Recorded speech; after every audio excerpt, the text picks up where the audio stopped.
Plus jeune, j'ai joué à Age of Empires, Dofus, Pokémon et bien sûr League of Legends. J'y passais mes après-midi à jouer avec mon petit frère, j'y passais mes vacances d'été. Même si j'ai arrêté à mes 19 ans pendant ma seconde année de licence, il y a des compétences que j'ai développées grâce à ces jeux. Donc dans cette vidéo, j'aimerais partager avec toi la triade des jeux vidéo, 3 choses que j'ai apprises, que j'utilise encore aujourd'hui et pourquoi j'ai arrêté à mes 19 ans.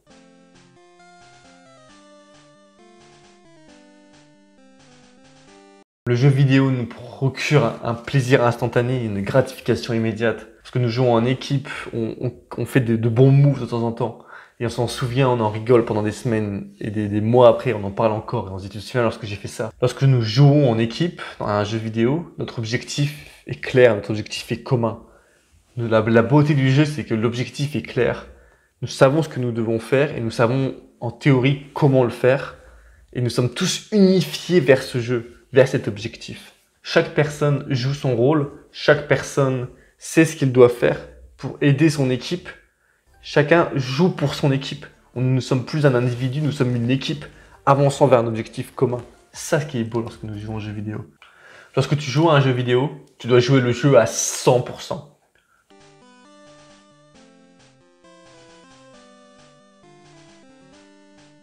La première chose que j'ai apprise, c'est que lorsque tu fais quelque chose, tu dois le faire à 100%. Lorsque tu joues à un jeu vidéo, tu es concentré à 100%. Tout ton être est unifié vers ce jeu. Tu n'as aucune distraction, aucun esprit de résistance qui veut t'empêcher d'agir. Tu n'es pas distrait. Tu es vraiment juste toi-même concentré vers ce jeu, vers un seul objectif. Nous avons cette capacité lorsque nous jouons de faire abstraction de tout ce qui se passe autour de nous, de ne plus écouter personne et de juste nous concentrer sur notre jeu. Et nous savons que si nous ne le faisons pas, nous sommes voués à perdre. Parce que la personne en face de nous va se concentrer à 100% et va donner son maximum. Cette chose-là est claire lorsque nous jouons. Pourtant, dans notre vie, elle n'est pas toujours claire. Ce n'est pas toujours clair quand nous devons nous concentrer. Si nous voulons faire quelque chose bien, si nous voulons avancer, nous devons nous concentrer à 100% sur la tâche que nous faisons. Sinon, nous ne progressons pas. Si nous faisons du sport et voulons progresser, lorsque je veux progresser à l'escrime, lorsque l'on veut progresser pour gagner du muscle, la séance doit être une séance intense à 100%. Et c'est au moment où la séance devient le plus dur que nous progressons. Lorsque nous sommes en relation avec quelqu'un, nous devons décider de jouer le jeu de la relation à 100%. Être investi autant que tu peux dans la relation, et chaque personne doit le faire. Et ce qui est beau, c'est lorsque tu as foi en ce processus et que tu penses que c'est possible, c'est là que la relation devient magique et que tout devient de plus en plus beau. Lorsque tu décides de t'investir pour rendre la relation le plus beau possible. Pourquoi est-ce que tu voudrais seulement t'investir à 50% dans ta relation, à 50% lorsque tu fais du sport? C'est contre-productif. Tu te tires une balle dans le pied. Tu ne deviens pas qui tu pourrais devenir, tu n'exprimes pas ton potentiel lorsque tu fais cela. Car tu veux faire les choses à 100%, sinon tu ne les fais pas vraiment. L'avantage, c'est que si tu deviens capable de faire cela dans un domaine, par exemple de te concentrer à 100% dans le sport, et à faire ta séance, ou à aller courir par exemple, si tu arrives à faire cela lorsque tu rédiges, tu développes la compétence de te concentrer. Grâce aux jeux vidéo, tu deviens compétent de te concentrer lorsque tu joues. Mais maintenant, il faut être capable de prendre cette compétence et de l'appliquer dans la vie réelle pour ce que tu es capable de faire. Donc, pour te concentrer sur quelque chose, pour agir comme tu voudrais agir, pour faire ce que tu veux faire. Cela m'emmène au point suivant. C'est très bien de vouloir se concentrer à 100% sur le jeu, mais encore faut-il connaître les règles de ce jeu. Apprendre les règles du jeu est crucial si tu veux faire une bonne partie, si tu veux t'amuser lorsque tu joues et si tu veux comprendre le jeu.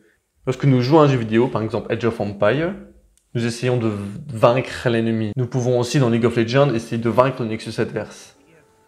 Mais ce n'est que lorsque tu as compris cet objectif que tu peux agir vers cet objectif. Si toute ton équipe a compris cet objectif, elle peut se concentrer et s'unifier vers cet objectif. À partir du moment où un joueur, seulement un joueur de l'équipe, décide de se désunifier, de ne plus poursuivre cet objectif, pour X ou Y raison, il est distrait, il a envie justement d'être contre-productif et de blesser l'équipe. Eh bien, l'équipe est désunifiée, ce qui fait que tout va devenir plus difficile. Ce sera plus difficile de vaincre l'adversaire s'ils sont encore unis. Ce sera plus difficile d'atteindre l'objectif. La cohésion est détruite et nous sommes voués à la défaite. Il faut se réunir si nous voulons y arriver.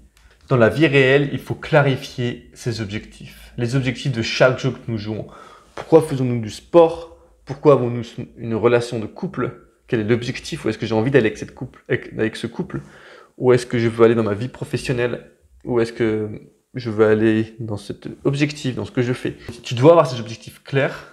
Tu dois avoir ce but clair. Sinon, tu ne pourras pas jouer le jeu. Tu ne pourras pas agir et t'unifier vers cet objectif si ce n'est pas clair. Mais avoir cet objectif clair n'est pas suffisant. Il faut apprendre les règles du jeu. Il faut apprendre les routines à développer dans un jeu. Il faut apprendre que dans Age of Empires, par exemple, c'est bien d'aller chasser le sanglier, de développer ses maisons à un certain moment, etc. Il y a une routine de début qui permet de bien commencer. La même chose dans League of Legends, il y a des outils à prendre au début, il y a des stratégies à faire dès le début, etc. etc. Une fois que tu as appris les règles, mais aussi les rôles de chaque personnage et de chaque chose, tu vas pouvoir jouer le jeu correctement. Si tu veux jouer aux échecs, tu dois apprendre à jouer aux échecs. Tu dois apprendre les règles, comment bouger un cavalier, comment bouger un pion, comment bouger sa dame. Si tu n'apprends pas ces règles, tu ne pourras pas jouer le jeu. Donc pour chaque chose que tu fais, quelles sont les règles du jeu? Pour chaque chose que nous faisons, nous devons apprendre les règles. Si tu veux devenir le meilleur youtubeur du monde, tu dois apprendre les règles du jeu. Si tu veux devenir un bon chercheur, tu dois apprendre les règles de la recherche. Si tu veux devenir très bon en course, tu dois apprendre à courir. À chaque fois que tu veux faire quelque chose, si tu souffres, peut-être que tu ne connais pas bien les règles. Si tu n'y arrives pas, si tu ne progresses pas, peut-être que tu ne connais pas bien les règles. C'est de voir quelles règles peux-tu apprendre dans ce jeu pour progresser. Pour chaque jeu que tu veux jouer, prends le temps d'apprendre les règles. Deviens un expert des règles. Et c'est seulement lorsque tu seras un expert des règles que tu pourras devenir libre. Car l'idée est justement de prendre les règles, de les appliquer jusqu'au moment où tu les maîtrises. Une fois que tu les maîtrises, tu retournes les règles et tu crées tes propres règles. Tu utilises ces règles à la base comme un code, puis elles deviennent un guide. Et cela fonctionne aussi pour la vie. Il y a des règles à suivre, il y a des règles à suivre pour vivre en société. Ces règles sont basées principalement sur les 10 commandements de la Bible. Et toi, quels sont les 10 commandements que tu appliques dans ta vie? Quelles sont les 10 choses, les 10 valeurs, les 10 commandements, les 10 choses profondes qui pourraient te définir? Et prends le temps de les rédiger et d'y penser clairement. Tu verras que tu iras beaucoup mieux. Tu peux même faire cela du coup à un niveau macro pour définir ta personne, qui tu es. Mais tu peux aussi le faire pour chaque chose que tu entreprends. Quelles sont les 10 règles pour faire de la recherche? Quelles sont les 10 règles pour faire de la musculation, pour faire de l'escrime, pour courir, pour faire du violoncelle? Peu importe ce que tu fais, essaye de prendre les 10 règles et de les rédiger et de comprendre ces 10 règles de base. Essaye de voir si tu les maîtrises bien, si tu les appliques bien.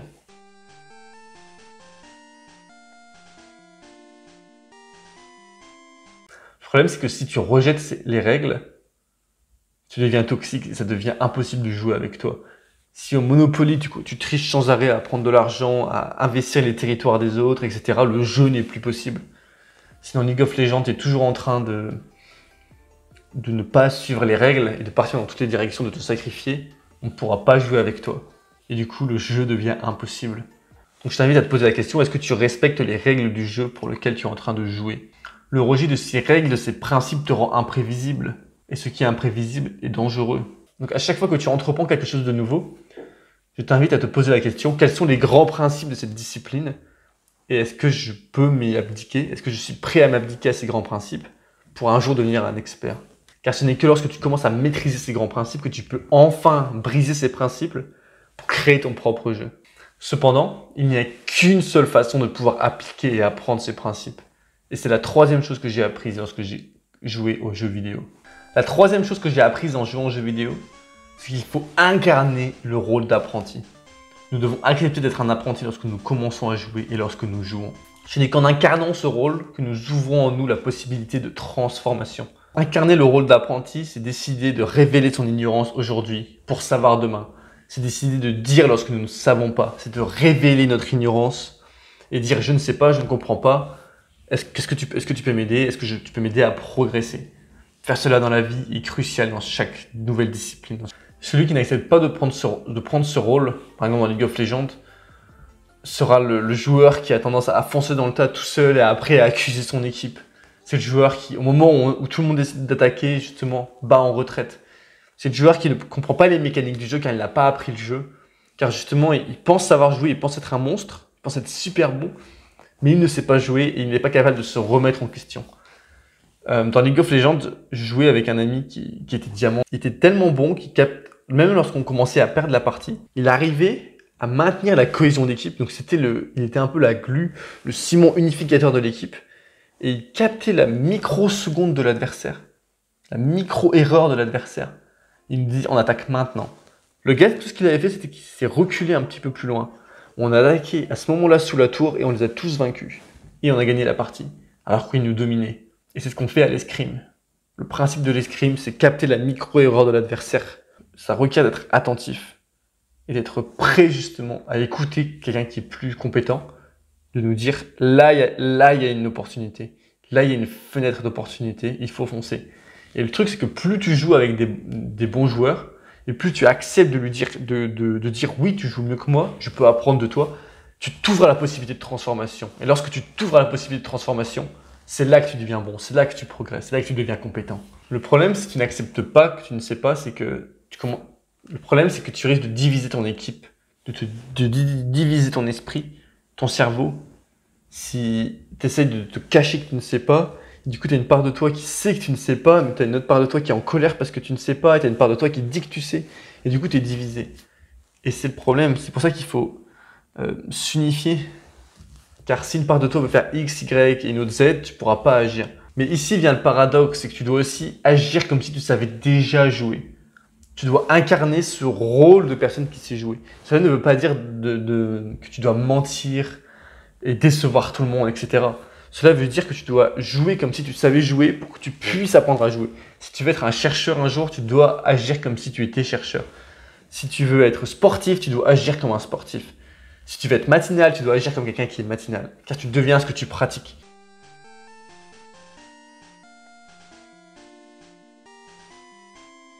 Intégrer et accepter ces trois principes, jouer le jeu à 100%, apprendre les règles et les principes, et incarner le rôle d'apprenti va te permettre de progresser énormément dans la vie, dans ce que tu fais. Cependant, il faut aussi gagner des points dans la vraie vie, dans le monde réel, pas seulement dans le jeu vidéo. Et ça m'emmène au dernier point qui est pourquoi j'ai arrêté le jeu vidéo. Comme je te l'ai dit en début de vidéo, j'avais tendance à beaucoup jouer. Je passais mes étés à jouer, je passais mes après-midi à jouer, en fin de cours, en fin de journée, je passais mes soirées à jouer, je jouais beaucoup. Bien sûr, en même temps, je faisais aussi mon escrime, j'avais mon sport, etc. Pendant ma première année de licence, j'ai eu une sorte de déclic. Je réfléchissais à ce que je voulais faire, parce que je ne m'étais jamais posé cette question-là de ma vie. Qu'est-ce que je veux faire de ma vie? Et à un moment, j'ai eu une sorte de déclic, je me suis dit, il faut que je fasse ça. Pour faire ça, je dois faire un Erasmus. Pour faire un Erasmus, je dois apprendre l'anglais. Et là, tout mon esprit était unifié vers un but unique qui était d'apprendre l'anglais. Et dans le même temps, je jouais encore. Et je me suis dit, je ne peux pas apprendre l'anglais et continuer à jouer aux jeux vidéo. Donc mon nouveau jeu était devenu d'apprendre l'anglais. Et du coup, j'ai substitué le jeu vidéo à l'apprentissage de l'anglais. J'ai commencé à pratiquer tous les jours l'anglais. 2 heures, 3 heures par jour. Et je n'avais pas besoin de me forcer quoi que ce soit. J'ai arrêté de jouer aux jeux vidéo du jour au lendemain. Et je me suis dit, je ne jouerai plus. Et à l'époque, j'avais fait un petit calendrier où je faisais des croix. Je ne joue plus du tout parce que j'ai pas le temps. J'ai pas envie de prendre le temps de jouer à ça. Genre, je sais que je peux développer d'autres compétences, apprendre d'autres choses. Et je prends énormément de plaisir à faire ces autres choses. Du coup, arrêter le jeu vidéo, c'était extrêmement facile parce que j'avais autre chose à faire. Je savais ce que je voulais faire et du coup, je l'ai juste fait. J'ai juste décidé de le faire. Donc, gagne des points dans le monde réel, utilise ces outils, travaille à 100% sur quelque chose, incarne ce rôle d'apprenti tout en agissant comme si tu étais déjà compétent et apprends les règles du jeu, apprends les grands principes. Et une fois que tu auras fait tout cela, tu pourras avancer dans tes objectifs. Mais encore, faut-il que tu aies défini ces objectifs.